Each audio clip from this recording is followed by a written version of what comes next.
Bueno, vamos a hablar de biomecánica y cuando hablamos de biomecánica el único equipo que hay que analiza la biomecánica de la córnea es el Corbis. El Corbis es un tonómetro de no contacto por pulso de aire que tiene una cámara de ultra alta velocidad de Chainflow de 4.330 fotogramas por segundo. Vamos a capturar las 140 imágenes que vamos a presentar en secuencia de vídeo, que es lo que ocurre en los 31 milisegundos posteriores al pulso de aire. Y esta es la imagen que me imagino que ya la habrán visto, pero si alguno no la ha visto, pues esto es lo que ocurre en los 31 milisegundos. Allá abajo a la derecha tenemos el contador del tiempo después del disparo de la percusión del aire sobre la córnea. Eso es lo que ocurre, la córnea se desplaza, ahí tenemos un desplazamiento de la córnea y tenemos un desplazamiento también del globo ocular. Y bueno, se ve una imagen en la que parece que simplemente la córnea está deformada, pero ahí han pasado muchísimas cosas. Ahí ha pasado mucho y de ahí se ha medido mucho. Cuando salió el Corbis teníamos un equipo que nos daba una barbaridad de parámetros, porque el Corbis parece que lleva poco tiempo. El Corbis salió en el 2011 y teníamos un montón de parámetros, pero no sabíamos qué hacer con ellos. Primero había que ver de esos parámetros, de ese montón de datos, cuáles eran interesantes y cuáles no, cuáles aportaban información y cuáles no. Y una vez que se pudo hacer ese cribaje de ver qué parámetros eran realmente significativos, luego hubo que normalizar datos. Y después de normalizar datos ya se empezaron a aplicar a diferentes funciones. ¿Qué es lo que ha ocurrido en esa deformación? Pues hemos visto que, ¿y qué influye? Hemos visto que influye evidentemente la presión intraocular. Dos córneas diferentes con la misma presión intraocular van a tener diferente deformación y la misma córnea con dos presiones diferentes van a tener diferente deformación también. Por supuesto, eso es por las propiedades biomecánicas que también influyen, la paquimetría y la curvatura de la córnea. Y nos va a dar tres vías de trabajo. ¿Qué tres vías de trabajo vamos a tener gracias a la biomecánica? Por un lado, para cirugía refractiva o queratocono, para glaucoma y para cataratas empezamos a ver ahora, es nuevo, empezamos a ver diferentes aplicaciones, diferentes cosas que pasan que ahora veremos. Para cirugía refractiva, para la detección de queratocono con los índices de biomecánica del Corbis, para mejorar la predicción de resultados de cirugía refractiva, para una planificación del tratamiento más específico, a lo mejor no una PRK, no una PRK y mejor una lente intraocular o si va a tolerar un LASIK o no va a tolerar un LASIK. Y para conocer la estabilidad que ha quedado en esa córnea después de la cirugía visual láser. Todo el mundo con el Corbis hace especial hincapié y tiene demasiada emoción con los datos preoperatorios que da, y a mí me gusta mucho que luego veremos la información posoperatoria que da para quedar tranquilos o no después de una cirugía o incluso saber si se puede hacer un retratamiento o no. Y también para ver los efectos del crosslinking corneal, que antes estabais hablando de ver en el año si se había estabilizado la tomografía y se podían ver modificaciones, pero aquí vamos a poder ver de manera casi inmediata después de un crosslinking si la biomecánica se ha modificado, si esa córnea ha cogido más rigidez y si probablemente se puede estar parando la evolución de la enfermedad. En cuanto al glaucoma, teníamos la presión corregida por biomecánica, no por la paquimetría. Siempre ha habido obsesión y se ha supuesto que córneas más gruesas ofrecían más resistencia a la aplanación que córneas más finas, pero ¿qué ocurre cuando tenemos una córnea muy gruesa y muy blandita o una córnea muy fina y muy rígida? Pues todas esas compensaciones se venían abajo. Para nuevos factores de riesgo de glaucoma, que vamos a poder ver también, para tratamientos de glaucoma. Con el tema del tratamiento del glaucoma, ahora veremos, una de las cosas que se vio, por ejemplo, es que las prostaglandinas, además de tener un efecto hipotensor, también tenían un efecto de reblandecimiento de la córnea en tratamientos prolongados. Ya hay estudios que lo verifican y más de un estudio. Quiere decir que no bajaba tanto la tensión como que era mucho más fácil aplanarla y eso pues nos lo llevaba a una bajada no real de la presión intraocular. Y luego, por supuesto, también ya que estamos viendo eso, factores nuevos para analizar la progresión del glaucoma. Ahora veremos una serie de estudios en la parte de glaucoma que nos van hablando de todo esto.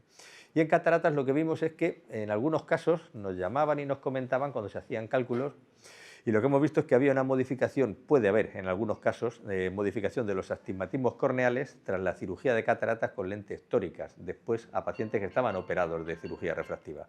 ¿Esto qué quiere decir? Quiere decir que ese famoso astigmatismo inducido quirúrgicamente, bueno, no, yo no le voy a inducir astigmatismo por donde vamos a entrar. Si el paciente está operado de cirugía refractiva, dependiendo de cómo haya quedado de estable esa biomecánica, se inducirá o no se inducirá o se inducirá más astigmatismo del que se creía. Entonces llegaron algunos casos en los que se había hecho un cálculo de la lente tórica con la queratometría que tenía ese paciente, operado previamente de cirugía refractiva, y se le quería hacer una corrección también de astigmatismo, y cuando se operaba al paciente había un astigmatismo mucho mayor y en otro eje completamente diferente. Bueno, ¿qué ha pasado? ¿Ha habido un mal cálculo? No. Se comparaban las imágenes del Pentacam de antes y después de la cirugía de catarata y las córneas eran dos córneas completamente diferentes. Es decir, que solamente la incisión y la manipulación durante la cirugía habían cambiado porque la biomecánica de esa córnea no era la correcta y habían cambiado completamente ese astigmatismo. Entonces, bueno, pues el poder analizar cómo ha quedado la estabilidad biomecánica después de cirugía láser en córnea, pues también puede llevar, si ha quedado mal esa biomecánica, a tener cuidado o a tener un factor de alerta para el tema de lentes tóricas o del cálculo de los astigmatismos inducidos. Pero bueno, ¿qué tenemos? ¿Por qué es importante la biomecánica? Porque el desarrollo del queratocono, la fase del queratocono desde una córnea normal que va desarrollando la enfermedad hasta que la enfermedad está completamente visible en cara anterior, teníamos una fase no visible en la que tenemos los cambios en el módulo de elasticidad, que son los primeros que ocurren. A partir de ahí se desequilibra y tendremos un queratocono biomecánico y ya pasaremos a una fase visible. Primero, con el queratocono tomográfico en la cara posterior de la córnea, que es de lo poco que se ha consensuado en queratocono es que la enfermedad viene de cara posterior a cara anterior y que sí podéis tener visible una ectasia en cara posterior que no sea visible en cara anterior, pero nunca va a haber una ectasia en cara anterior que no sea visible en la cara posterior. Con lo cual, primero la detectaríamos en la cara posterior de la córnea, en la fase visible. Luego pasaremos el queratocono topográfico, que ya es visible en la cara anterior de la córnea, y por último la visible en lámpara de hendidura. Bueno, pues este es el camino para allá que recorre el queratocono y el camino para acá lo hemos recorrido con la tecnología. Primero teníamos que era visible en lámpara, luego salieron los topógrafos, luego los tomógrafos con la cara posterior y ahora estamos en la fase no visible en la que podemos analizar la biomecánica de la córnea y que nos diga si una córnea, por la rigidez que tiene, es susceptible de desarrollar una ectasia porque vaya a colapsar, porque no vaya a aguantar la rigidez que tiene con la presión intraocular. ¿Y qué nos va a aportar? Bueno, nos van a aportar una serie de índices, que es los que tenemos que conocer para tener más datos y mayor seguridad. Tenemos cuatro índices, teníamos ya el Bellin-Ambrosio, que lo hemos estado viendo antes con Iñaki. Luego tenemos el PRFI, que son datos solo datos individuales de tomografía del Pentacam cruzado por el software de inteligencia artificial del Corbis, de árbol de decisiones. O sea, solo datos tomográficos por inteligencia artificial. Aquí solo datos tomográficos, el PRFI solo datos tomográficos, el CBI por fórmula de regresión, también inteligencia artificial, regresión logística, solo parámetros biomecánicos, y el TBI, que es el índice de tomografía biomecánica, que es datos tomográficos y datos biomecánicos cruzados por inteligencia artificial de árbol de decisiones para darnos un índice de riesgo. Esta es la pantalla en la que se combinan. A la izquierda tenemos la biomecánica, a la derecha tenemos la tomografía del Pentacam y aquí tenemos esos cuatro índices de los que estamos hablando.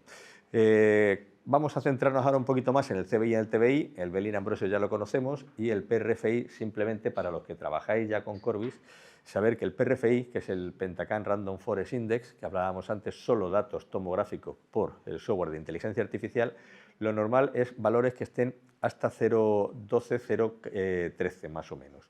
Entre 0,13 y 0,20 ya son valores de riesgo y por encima de 0,21 son valores que ya tienen un alto riesgo tomográfico. Quiere decir que ya tienen muchas alteraciones tomográficas individuales que nos podrían estar indicando una posible ectasia. Bueno, pues tenemos cuatro índices, dos tomográficos, uno biomecánico y uno de combinación de tomografía y biomecánica.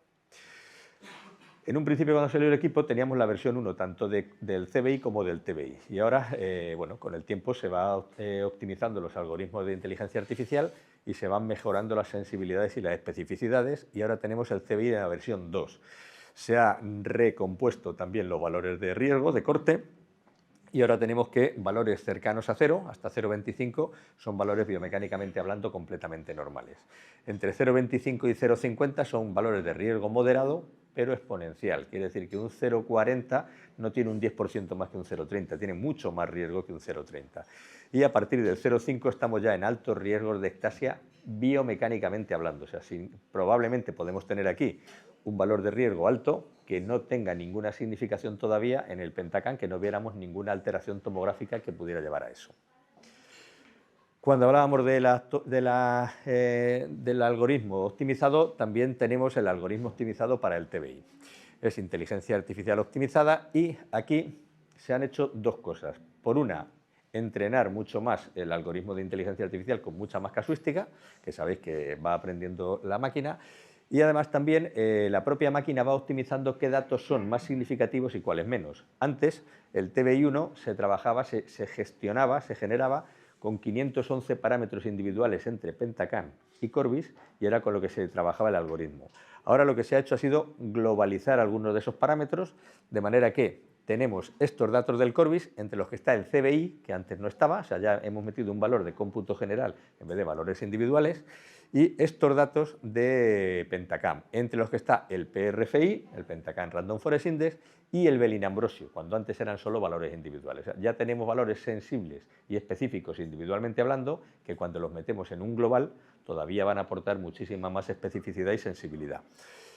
Y bueno, pues vamos a ver ese screening de queratocono basado en la combinación de evaluaciones biomecánicas y tomográficas, cómo se valora ahora, que también se ha recalculado esa barra de riesgos.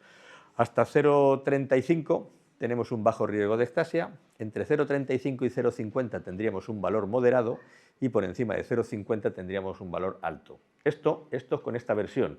Antes, los que trabajabais con Corbis sabíais que ese reparto era diferente y que lo que teníamos era una zona amarilla-naranja de incertidumbre mucho más grande, entre 0,25 y 0,65 más o menos.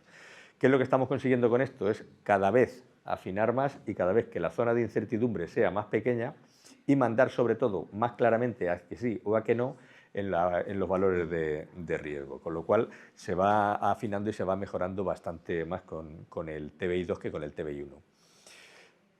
Estamos ahora mismo estas serían las curvas ROC del TBI1 y del TBI2 y en el TBI2 estamos ya en una especificidad del 98,3 y una sensibilidad del 96,8 en el diagnóstico del queratocono frustre. O sea, estamos hablando de un paso adelante importante en la evolución de cómo es el algoritmo. La pregunta siempre, bueno, ¿se llegará al 100%? Probablemente no, pero se llegará al 99,9% cuando se vaya entrenando la máquina y cuando vaya evolucionando esto un poquito más. Y vamos a ver cómo es la diferencia entre el tener el TBI1 y el TBI2 para los que ya tenéis Corbis, que espero que ya los tengáis actualizados y si no, regañáis a Javier y que os lo actualice. Vamos a ver un caso. Este es un caso cortesía del doctor Ricardo Vinciguerra que reportaron que se suponía que era la primera ectasia reportada tras RELES Smile, cuando se hablaba de que el RELES Smile no provocaba una ectasia. Es un paciente de 29 años, con datos topográficos y tomográficos preoperatorios más o menos normales. Le operaron de menos 4,50 con uno de astigmatismo, el grosor del lentículo en el ojo derecho 87 y 115, y lo que se ve a los 20 meses es una caída en picado de agudeza visual, en el que ya se ve en el ojo izquierdo una ectasia clara y en el ojo derecho los primeros signos de esa ectasia. Estos son los mapas, la tomografía aparentemente normal del ojo izquierdo, que es el que ya tiene la ectasia clara, en el preoperatorio. Bueno, pues analizándolo así, valores normales y formas pues más o menos normales. Cuando hablamos de la topografía, ningún dato de irregularidad en la cara anterior de la córnea que marcara, y fue por lo que se hizo. Y este era el valor que daba, los valores que daba el TBI1. Daba un CBI alto de riesgo, 0,84, un TBI moderado, 0,34, que es por lo que se decidió hacerle un RELES Smile, y el Bellin-Ambrosio daba ligeramente alterado también por el tema de las elevaciones de la cara posterior y esto es previo preoperatorio. A ver, estamos de acuerdo que yo tampoco lo habría operado, pero bueno, se le decidió hacer un RELES Smile porque era menos agresivo biomecánicamente hablando.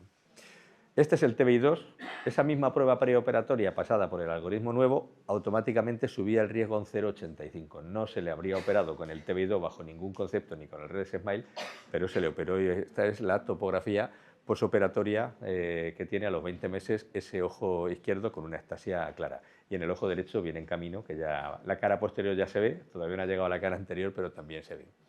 Este es otro ejemplo en el que teníamos en el TBI1 un 0,50 de riesgo, y cuando nos vamos al TBI2 se va a un 0,22 de riesgo. O sea, no siempre los va a mandar hacia arriba, en unos casos va a mandar hacia arriba, otros hacia abajo, pero lo bueno es que te va a dejar pocos en la zona de incertidumbre, los va a mandar claramente a que sí o claramente a que no.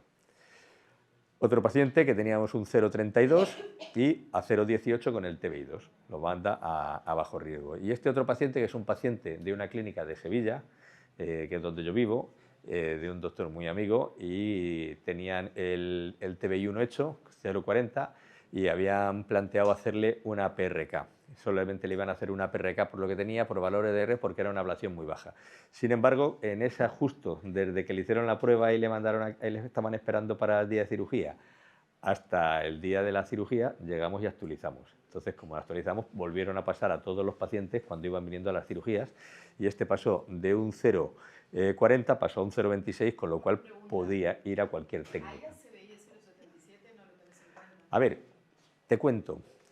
El valor más objetivo para cirugía refractiva es el TBI. Entonces, el CBI lo que te está dando son valores, pero el CBI sí es más sensible. Una córnea más fina de la cuenta te la va a marcar ya con riesgo biomecánico, porque es uno de los indicadores que hay. Entonces, a partir de un valor más bajo, ya te va a ir subiendo un poquito el índice. Y luego, dependiendo también de los blancos y de las deformaciones, también va a tener una mayor deformación o menor. Por eso es por lo que la combinación de la tomografía y la biomecánica es la que claramente te va a marcar para la cirugía y demás. En este caso, tienes un 0,77, pero tienes un 0,26 de TBI, el Belin-Ambrosio es normal y el PRFI es bajo. O sea, tengo 3 índices a que sí, sobre todo el importante, el TBI, y uno a que no, que es el CBI. Que si yo analizaría en este caso, ¿qué es lo que yo te recomendaría hacer? Ir a la pantalla de Vinciguerra, ver el SPA1, que es el factor de rigidez, o sea, es el valor de rigidez de la córnea, pero no tenemos aquí el valor del SPA1. No. Bueno, lo tienes el SPA1, pero yo te lo llevaría a valor, al dato, si la córnea está en desviaciones estándar normales, porque aquí está en el global del CBI. Entonces, por eso, ya te digo que ese es uno de los indicadores que hay para luego decidir a qué sí o qué no, y sobre todo qué técnica. Pero con 3 a favor, sobre todo el TBI, un TBI de 0,26, yo creo que este paciente sí era operable de lo que tiene, que no es mucho, sobre todo el astigmatismo. Cuando a mí lo que más me mosqueaba de este paciente era el astigmatismo contra la regla. Los astigmatismos contra la regla topográficos suelen ser significativos en muchos casos del principio de una astasia en la cara posterior que se está empezando a elevar. Este tiene la cara posterior completamente normal. Por eso el Belin-Ambrosio te da normal y el PRFI te da muy bajo. Entonces, tomográficamente es completamente normal, solo que contra la regla, y en la combinación de tomografía y biomecánica bajaba. ¿Cuál es el valor de corte del TBI? El valor de corte del TBI, ahora, el valor de corte que nosotros hemos puesto es 0,35, fue con el que se hizo, con los primeros estudios. Entre 0,35 y 0,50 era la zona de incertidumbre que dejábamos. Pero ya hay estudios hechos y publicados, y hay 2 diferentes que ya están publicados y alguno más que viene, que ese valor de corte se lo lleva a 0,41 y 0,42. O sea, vais a ver en publicaciones que van a salir ya que todavía se recorta un poquito más la zona de incertidumbre del TBI. O sea, realmente ahora mismo la zona está así marcada por prevención, pero probablemente los siguientes ajustes ya con los estudios que está viendo se suba a 0,40 o 0,41. Y luego también importante que hay una nueva base de datos normativa para población asiática, que esto lo que reafirmaba es que dependiendo de diferentes etnias también es diferente la biomecánica y también es diferente la tomografía. Se desarrolló para diferencias entre pacientes sanos, chinos y caucásicos el CCBI y el CTBI. En el estudio que se hizo de Ricardo Vinciguerra se veía que el SPA1, la rigidez de la córnea, y el índice de stress strain son significativamente diferentes, que no patológicos, en las poblaciones con ojos sanos. El parámetro de progresión paquimétrica de Renato Ambrosio, la RTH, está influenciado principalmente por la etnia del este de Asia. ¿Qué quiere decir esto? Se analizó que la progresión paquimétrica de ojos sanos de asiáticos no era igual que la progresión paquimétrica de ojos sanos caucásicos y de latinoamericanos, de sudamericanos, que es con los que se hizo la base normativa. Los asiáticos tienen más fina la zona central y durante más milímetros, y luego progresa de una manera más abrupta a partir de los 3 o 4 milímetros hacia la periferia. Y eso influenciaba evidentemente la RT e influenciaba evidentemente los datos. Las diferencias son pequeñas, pero pueden tener un impacto en el algoritmo de la inteligencia artificial, y se han optimizado para la población asiática tanto uno como otro. Este es el estudio que fue creado para una mezcla de CBI primero, comentaba, de una mezcla de personas de Sudamérica y de población caucásica, y el nuevo índice está específico para población asiática y es superior al CBI en la detección de queratocono. Bueno, por no aburriros, se elige aquí a la derecha aquí en esta parte de aquí es donde elegimos para población asiática, y en este caso tenemos este paciente que, si lo basábamos por el CBI y TBI normales, daban 0,60 y 0,45, y comparada con la base de datos suya bajaba a 0,13 y a 0,03. O sea, no era patológico, sino era diferente, es lo que teníamos. Cuando nos vamos a estos dos casos, aquí también tenemos este otro caso, también al cambiarlo pasamos de un 0,72 a un 0,59 y de un 0,57 a un 0,04. O sea, simplemente es que había que tener una base normativa diferente con la que compararlo. Y luego, lo que comentábamos antes, la evaluación de la córnea tras cirugía refractiva, que todo el mundo tiene mucha obsesión con ver el preoperatorio, pero a mí me gusta mucho ver el posoperatorio y creo sobre todo que es una herramienta muy interesante para tomar determinadas decisiones. Porque tras cirugía refractiva, la córnea ha quedado estable para retoques. Hasta ahora no se sabía. Había un retoque que hacer de 0,75, se hacía si ya se había operado y se seguía, pero no se sabía. ¿Hay riesgo de ectasia? Hasta 2 años o 1 año después o 20 meses, como pasó a Vinciguerra, pues no se había visto. Hay que hacer un seguimiento regular de ese paciente, se le puede dar un alta sin más problema. Y sobre todo, ¿sería necesario un crosslinking corneal porque haya quedado muy debilitada la rigidez de esa córnea después de la cirugía? Bueno, pues hasta ahora, sin el estudio biomecánico de la córnea, después de cirugía refractiva, pues no teníamos esos datos, más que esperar y ver si el paciente volvía o no volvía con el problema. Bueno, pues ahora la versión de software ya de la máquina, desde hace ya algo de tiempo, va a detectar en el 95% de los pacientes operados, va a detectar la propia máquina que están operados y nos lo va a preguntar. Va a preguntar si está operado, si es post corrección visual láser, y si está operado, lo que hay que decirle es si fue con PRK, con LASIK o con RELES Smile. Si se sabe, y si no se sabe, pues con post LVC general, que lo vamos a tener menos exacto, pero un genérico. Y una vez que lo reconoce y que lo marcamos, pues nos va a dar datos. Aquí tenemos un post-LASIK en el que, bueno, claramente vemos alteraciones ya allí tomográficas, y aquí nos está diciendo que en un 0,91 de riesgo, que lo estamos viendo de que esté desarrollando una ectasia. Pero también tenemos este otro paciente, un post-LASIK, allí a la derecha se ve la ablación, una ablación miópica con astigmatismo, y se ve que el riesgo ha quedado muy bajo, 0,07. Este es un paciente que se le puede dar el alta y probablemente no vaya a venir con ningún problema si todo evoluciona como debería evolucionar. Automáticamente que activamos la opción de que esté operado, vemos que nos desactiva el Belin Ambrosio y el TBI, porque como están influenciados por datos tomográficos que se han alterado con el láser, pues ya no nos valdría porque ya son anómalos y nos lo marcaría como patológico, por eso es por lo que solamente nos deja datos biomecánicos. ¿Con esto qué se puede hacer? Con esto se puede saber si ha quedado así, pues el paciente no hay mayor problema. En caso de que estuviéramos en una zona de riesgo medio, pues a lo mejor el ir controlando a ese paciente, no darle una alta definitiva, sino controlarlo durante un periodo para ver si va a mejor o peor esa biomecánica. Desde luego, no hacer un retoque en esos casos, y si el riesgo fuera un riesgo muy alto, en riesgos de 0,80, aunque en reciente, porque la prueba del Corbis se puede hacer a la hora de darle el alta. O sea, estamos hablando de que 1 mes o 1 mes y pico después de la cirugía se le puede hacer un Corbis y analizarlo. Y ya nos va a decir cómo ha quedado la biomecánica de esa córnea. Y poder ver si ese paciente está en un riesgo alto, pues ya tomar la decisión a lo mejor de hacer un crosslinking o algo, intentando evitar que se desarrollara esa ectasia y sobre todo que llegara a la cara anterior de la córnea. Y luego la progresión biomecánica del queratocono, lo que hablábamos antes. Tomográficamente hay que esperar tiempos para esos cambios, biomecánicamente no hay que esperar tanto. Hay una pantalla que es la de el BEST, que es la biomecánica staging. Tenemos el ABCD de Belin en el tomógrafo y la E biomecánica en el Corbis. ¿Qué cuestiones clínicas pueden aclararnos? Bueno, pues cuándo se debería realizar un crosslinking y si está progresando esa patología biomecánicamente hablando. Si ha detenido el crosslinking córnea la patología y saberlo de una manera más rápida que teniendo que esperar 1 año a ver la evolución. Y cuánta rigidez ha ganado una córnea después de un crosslinking. Y lo que tenemos es una pantalla en la que vamos a evolucionar con más información que del ABCD. Vamos a tener una información complementaria de la estructura corneal, cómo ha quedado. La progresión biomecánica vamos a apreciar cambios antes que la tomográfica, es casi inmediato, cuando en la tomográfica tenemos que esperar 1 año.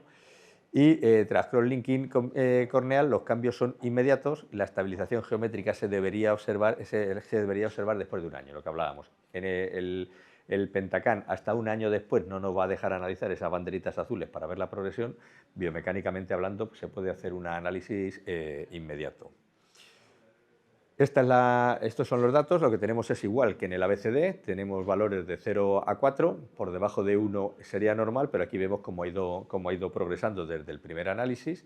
Tenemos 0 sería sano, sin queratocono, y de 1 a 4 tendríamos un queratocono con progresión, como estamos viendo en este paciente. Los estadios están adaptados al criterio de Ashley-Crummage, serían comparables con lo que teníamos de toda la vida, la clasificación de Ashley-Crummage. Está basado en el CBI linealizado y el análisis de progresión muestra los cambios en el tiempo. Vamos a poder marcarlo en diferentes tiempos. Y se van a destacar cambios significativos sobre el examen base, con el que empecemos a partir del que empecemos a analizar, con un intervalo de confianza mayor del 95%. O sea que nos va a dar bastante criterio, bastante exacto de si se está modificando o no. Es esta pantalla en la que se pueden cargar hasta 4 fechas diferentes en la progresión. Cada una de esas fechas va a estar en un color. Podemos comparar las fechas que queramos aquí arriba, cruzándolos para ver comparativamente la imagen, porque simplemente viendo la imagen de deformación ya se ve si un crosslinking está siendo efectivo o no. Se debería de deformar menos y debería de ser una deformación más estabilizada. Pero aparte tenemos aquí los datos individuales. Aquí vemos cómo estaba en un principio y cómo ha ido evolucionando. Esta es después de un crosslinking. Aquí vemos el radio integrado, aquí vemos la progresión paquimétrica que no se ha modificado y la rigidez de la córnea que se ha mantenido estable, y cómo van también las curvas del SSI. Pero lo interesante es que aquí abajo nos está diciendo en la progresión si va a mayor rigidez, si ha quedado igual o si va a más blando. Entonces, en este caso estamos viendo que las 3 pruebas van más blando en lo que se desplaza el ápex. El radio integrado también va más blando, la paquimetría se mantenía, pero también se ha adelgazado más, y la rigidez corneal al principio se estaba manteniendo, pero luego ha ido a peor. Entonces vemos allí al final, en las barras, cómo ha ido progresando, cómo el crosslinking ha paralizado un poquito, ha frenado la velocidad de la progresión, pero no ha parado la enfermedad porque sigue yendo a más blando de lo que estaba al principio.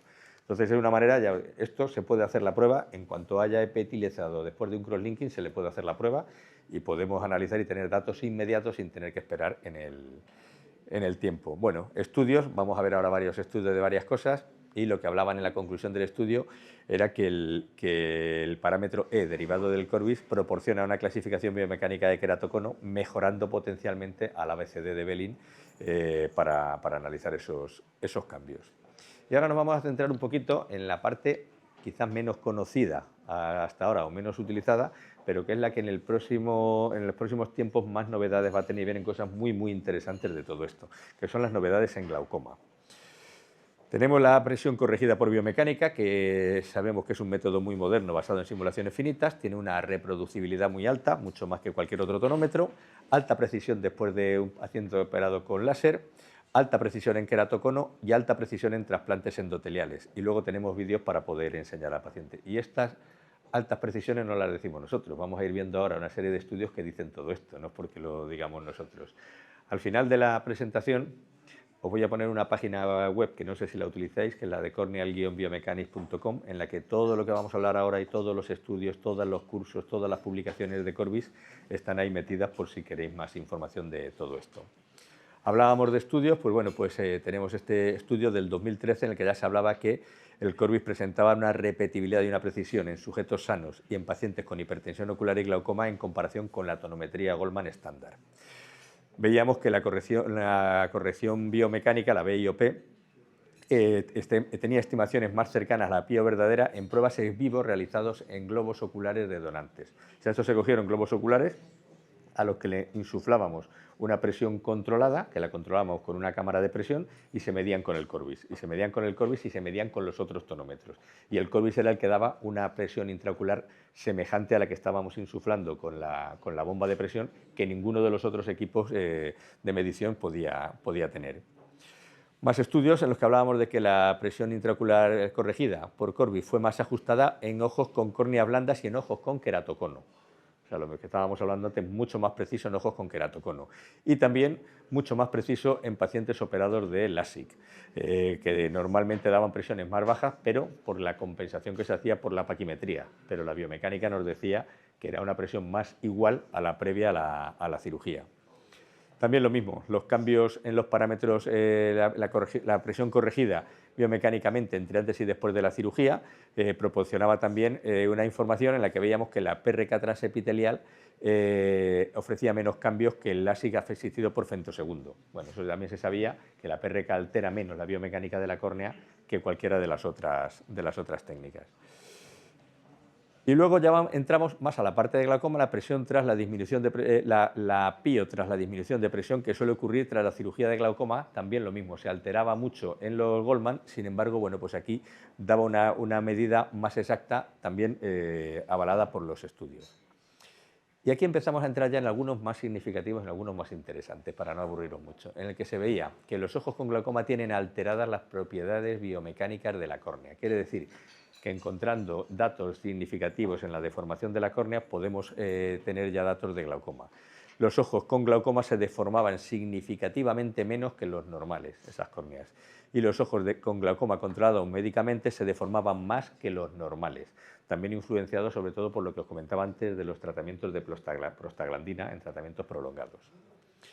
Y de ahí surgió de la teoría que tenía Ricardo Vinci Guerra de que las propiedades biomecánicas estaban alteradas en glaucoma. Bueno, pues con el estudio que hizo se probó en el 2019 y las conclusiones eran que las propiedades biomecánicas estaban alteradas en los glaucomas normotensivos, que había una correlación significativa con datos ya de campo visual y que potencialmente podía ser la biomecánica un nuevo factor de riesgo para localizar los glaucomas normotensivos. Y se desarrolló el BGF, que es el Biomechanical Glaucoma Factor, que es una prueba completamente la misma prueba que hacemos de Corbis. Lo que nos dice es si el paciente muestra más probabilidad de compatibilidad con población normal o con población de glaucomas normotensivos. Esto se hizo un estudio que aportaba una sensibilidad del 76% y una especificidad del 77%. Y las conclusiones de ese estudio de Pilunat eran que el BGB podía ser sensible y específico para discriminar pacientes sanos que normotensivos y que se podía considerar la biomecánica como un nuevo factor de riesgo para los glaucomas normotensivos. Pero bueno, el tema de la progresión, no solamente ya la detección, sino la progresión del glaucoma. ¿Qué problemas se generaban? Era si progresaban o no, igual que el queratocono, a qué velocidad progresan los glaucomas, qué pacientes necesitan un seguimiento más frecuente, qué pacientes necesitan un tratamiento inmediato, un cambio de tratamiento o una cirugía, y cómo podía ayudar en esto la evaluación biomecánica. Y bueno, aquí tenemos sobre este estudio en el que se hablaba que la amplitud de deflexión se relacionó significativamente con la progresión de glaucoma y que los ojos con mayor amplitud de deflexión corneal mostraban una tasa de progresión de campo visual más rápida en pacientes con glaucoma primario de ángulo abierto. Quería decir que córneas que se deformaban más de la cuenta, la córnea, ahora veremos lo que es la deflexión, avanzaban más sobre el riesgo de progresión. Cuando hablamos de deflexión, a ver, nosotros hemos visto el vídeo en el que hemos visto la deformación de la córnea y nos hemos fijado solo en eso. Entonces nosotros tenemos, además, voy a dejar el micrófono para explicaroslo. Tenemos la córnea normal, cuando lleva el impacto del aire, la córnea se deforma, pero también se desplaza el globo ocular. Entonces, lo que tenemos de desplazamiento de la córnea más desplazamiento del globo ocular, todo lo que el ápex se ha movido por la córnea más el desplazamiento del globo ocular es la amplitud de deformación. Cuando hablamos de amplitud de deflexión aquí, es olvidándonos de cuánto se ha movido el globo ocular, cuánto se ha movido solamente la córnea. ¿Por qué es importante? Porque si tenemos una córnea más rígida, va a absorber menos deformación la córnea y va a repercutir más al globo ocular. Por eso hay que analizar cuánto se desplaza el globo ocular. Y si tenemos una córnea muy blandita, va a absorber prácticamente toda la deformación la córnea, repercutiendo menos al globo ocular. Entonces, aquí, cuando habla de la amplitud de deflexión, nos olvidamos de lo que se ha desplazado el globo ocular y lo que estamos mirando es exactamente cuánto se ha desplazado la córnea para analizar esto. Y en esos casos es más significativa la progresión de glaucoma. Y llegamos a este estudio, que este estudio es muy interesante, en el que habla que los parámetros de rigidez corneal predicen la progresión estructural y funcional en ojos con sospecha de glaucoma. Y esto es curioso. Este es el estudio en el que vemos, aquí tenemos una córnea fina, una córnea media y una córnea gruesa, y aquí tenemos blanda, media y rígida.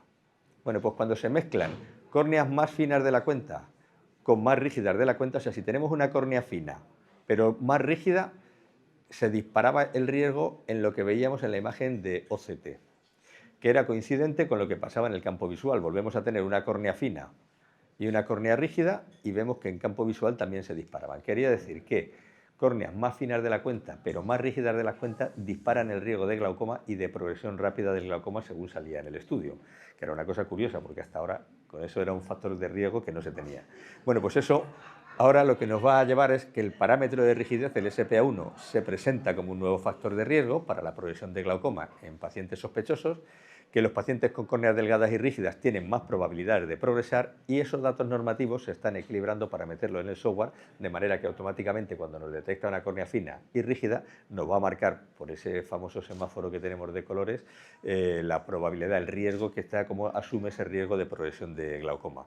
De manera que va a ser una detección rápida y fiable para pacientes con alto riesgo de progresión de glaucoma. Y por resumir, por terminar, ¿qué es lo que aporta el Corbis y qué es lo que aporta la biomecánica de la córnea? En queratocono, en cirugía refractiva y en glaucoma, que es donde nos centramos. En queratocono tenemos una detección precoz anterior a los cambios morfológicos de la córnea, o sea, tenemos rapidez diagnóstica. Tenemos un análisis biomecánico de progresión, con lo cual tenemos un control más rápido también.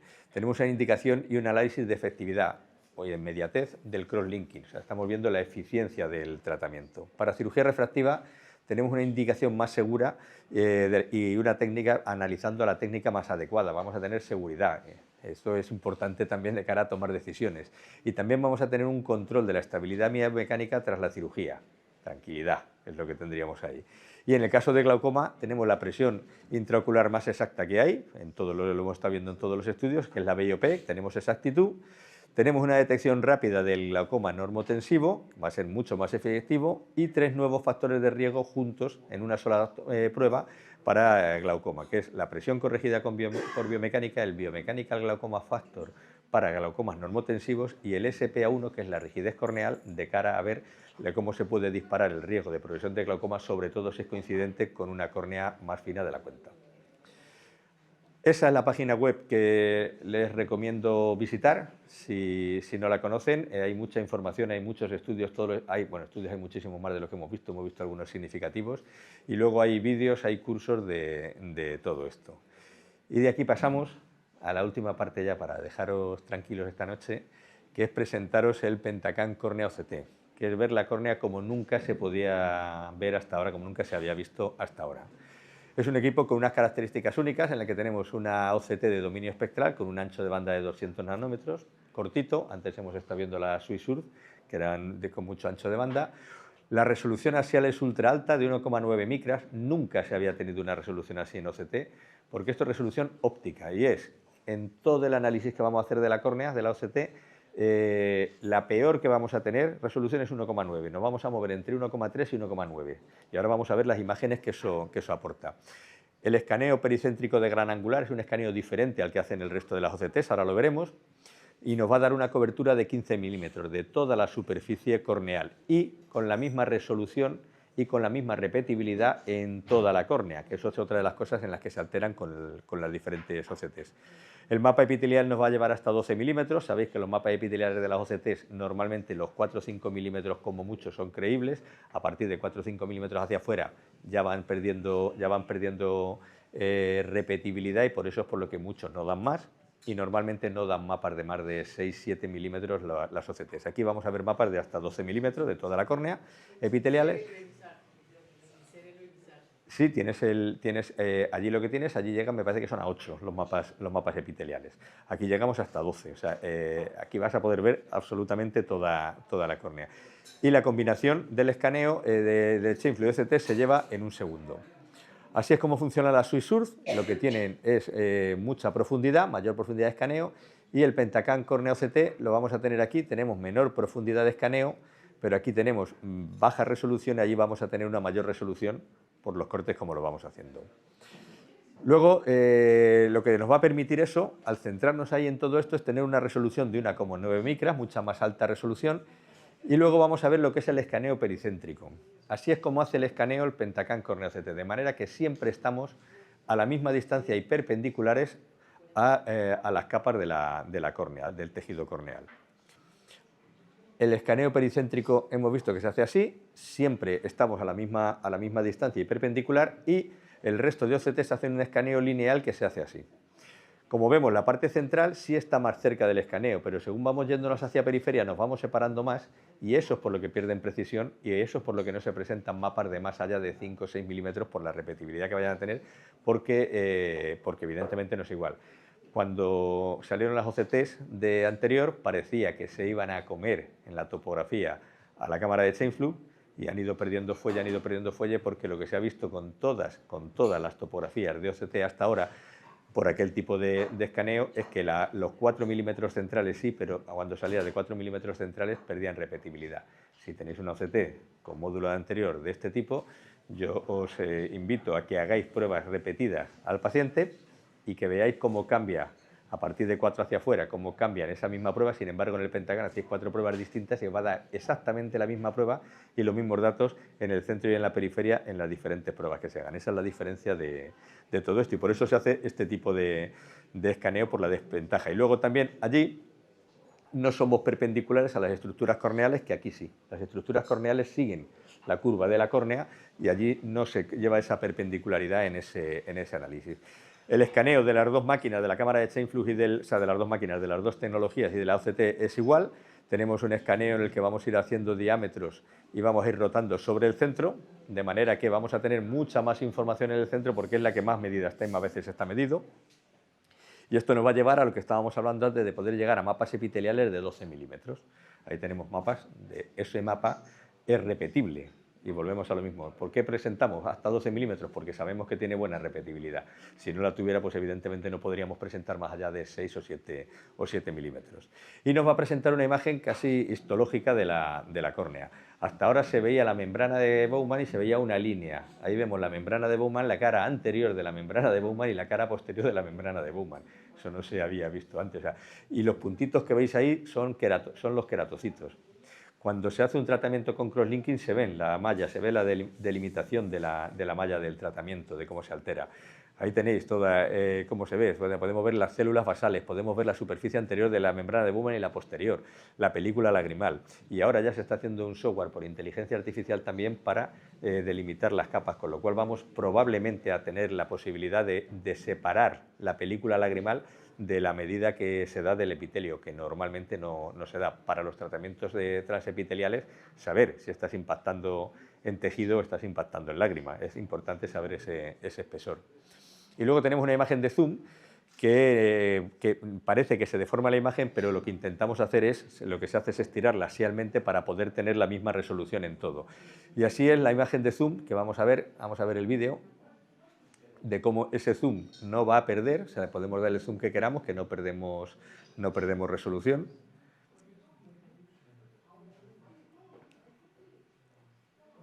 Y podemos ver ahora, cuando nos vayamos a la membrana de Bowman, cómo vamos amplificando y se podría medir perfectamente porque no pierde resolución ahí.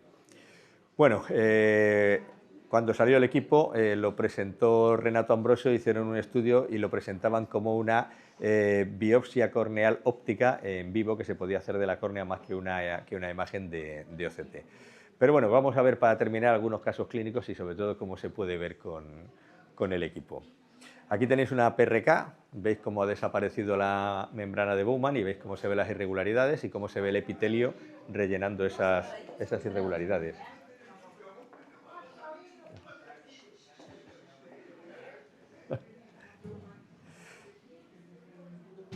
Aquí tenemos una distrofia de Fuchs, veis abajo en el endotelio cómo se ve. Esta es una imagen de las primeras, ahora está mucho mejor ya corregida. Aquí tenéis un desprendimiento parcial de DMEC, un desprendimiento mayor parcial de DMEC y un desprendimiento completo de DMEC. Esta es una imagen sin el zoom, se podría ver también con imagen de zoom. Ahí tenéis una alteración en mapa.huella, vemos cómo se ve allí perfectamente, se puede ver más grande y se puede medir la distrofia en la membrana como la estábamos viendo. Aquí tenemos una cicatriz, en la imagen de Chainflux veis ahí la cicatriz, así es como se ve en la densitometría óptica corneal del Pentacam y así es como se ve en la imagen de OCT, la vamos a poner en grande, así es como se ve y se podría ver y se podría medir todos esos datos. Estos son pliegues en la membrana de Bowman después de cirugía. vemos aquí el flap, vemos cómo ha quedado esa imagen de densitometría, que ha quedado muy regular, vemos allí en la imagen del corte la reflectancia, y aquí lo vemos en la imagen de la OCT, vemos perfectamente, se ve perfectamente ahí las irregularidades y se ve cómo el epitelio está intentando corregir esas irregularidades. Y por supuesto se puede medir, pero fijaros la membrana de Bowman cómo va con esa irregularidad ahí marcando. El mapa del epitelio en córneas normales, en córneas con distrofia de Fuchs, que ya tienen reflejo también en epitelio, en un LASIK miópico o en una PRK hipermetrópica, como se van viendo los mapas epiteliales. Y aquí tenemos un RELES SMILE después de 10 años en el que podemos ver aquí se ve, a ver, aquí, a ver si soy capaz de llevar el puntero a donde quiero llevarlo. Ahí arriba, ya veis, se ve el bolsillo del RELES SMILE 10 años después. Y arriba cómo compensa el epitelio también, cómo está compensando el epitelio la parte de ablación. Y aquí lo vemos, aquí vemos el mapa epitelial, cómo se corresponde con lo que estamos viendo arriba y la profundidad a la que está el bolsillo. Esto es un LASIK miópico, vemos cómo se mantiene la membrana de Bowman y vemos cómo se ve aquí el flap en densitometría óptica y allí como el epitelio también es irregular. Y vamos a ver la imagen, vemos como el epitelio es irregular en las irregularidades que vemos allí, de grosor, que no es exactamente igual. ¿El qué? El reflejo que hay en el centro de la OCT, es el reflejo de OCT cuando le hemos metido el escaneo.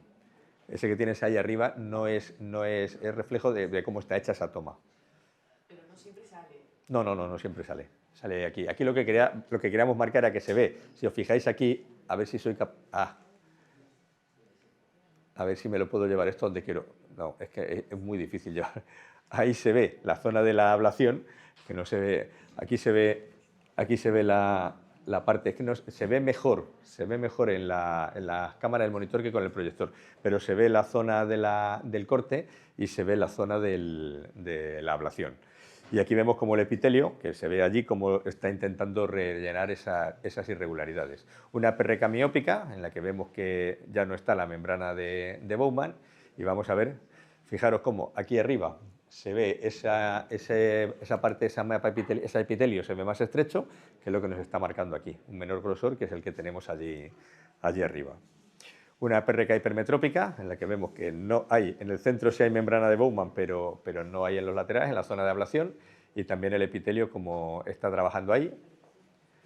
Y esto es un Haze post-PRK hipermetrópica, en la que se puede ver ahí también. Tenemos una queratoplastia, y tenemos unas burbujas atrapadas intraoperatorias en un FENTO-LASIK, que vemos la medición que tenía y vemos 2 horas después cómo la burbuja ya se va reduciendo para acabar. Y en cuanto a las aplicaciones en detalle, pues ¿qué hacemos con la OCT? Lo específico de córnea. Básicamente ver enfermedades, las distrofias, las líneas de demarcación, manejo de complicaciones, ver las intervenciones refractivas, las diferentes intervenciones, las reconstrucciones o los tratamientos con crosslinking y la evaluación de las capas, de las diferentes capas de la córnea, porque las vamos a ver. Y con la cámara de Chainflux, pues todo lo demás que hace el Pentacam, que ya conocéis, que no os tengo que contar porque muchos sois ya usuarios para todo lo que es analizar la córnea, para analizar queratoconos, para el diagnóstico del queratocono y el seguimiento, para la selección de lentes premium, como ha explicado Iñaki con los datos aberrométricos, y también para la adaptación de lentes esclerales con los módulos de lentes esclerales. Básicamente la córnea, como siempre se quiso ver, el poderla ver ahora así. Y por nuestra parte, nada más. El agradeceros la atención. Ahí tenéis el correo electrónico, primero es el que tenemos genérico para Latinoamérica, Iñaki y yo, y luego nuestros correos por si hay alguna cosa en la que os podamos ser útiles y os podamos ayudar, que podéis contactar con nosotros. Y luego el animaros a que entréis en las dos webs, en la de Pentacam y en la de Corbis, porque toda la información que queráis está ahí puesta y vais a poder encontrar cosas muy interesantes.